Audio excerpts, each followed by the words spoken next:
if I'm to summarize it, it's that they used aborted fetal cells in the testing process for the mRNA vaccine, so Moderna and Pfizer.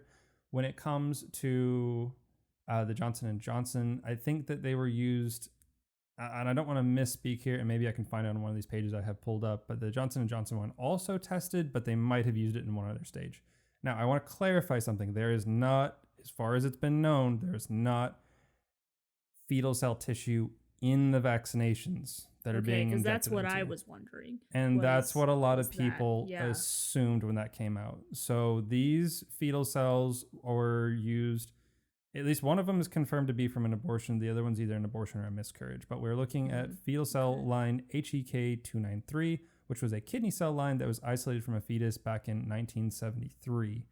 That's the one that kind of has an undisclosed origin, but they're thinking spontaneous miscarriage or elective abortion. And then the second one is PER.C6, a retinal cell line that was isolated from an aborted fetus in 1985. Now, I want to stress that these have been used in other vaccines and medication before, because they'll use those cells in the testing process to find out if the vaccine is essentially going to be viable, if it's going to work properly. And I've got another website that I can read on that has more on that. But that is essentially what it is. Now you go through this. This is from the North Dakota Health. Let me see. Yeah, health.nd. So it's North Dakota government site. We also have one from Nebraska Medicine, and they detail a little bit more about it. Now, something that all of these articles do in common is they basically will bring up some sort of religious authority of some sort, normally within the Christian realm. And there's like, well, the Pope and the Vatican said this is an okay reason for you to get vaccinated. As if these leaders can come in and just tell people what their moral conscience is going to be. Well, here's what's so back to a little bit what you're saying.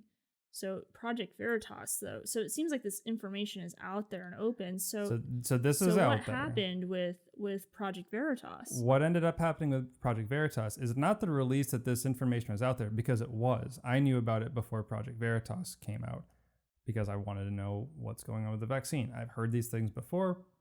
Let's go look into it. And what Project Veritas came out with, Pfizer executives knew that this might be a problem for people. Right. And so internal memos and emails that were leaked tell specifically to keep it hush hush. We don't want this getting out there because it's going to be it's not going to be advantageous for us to distribute this vaccine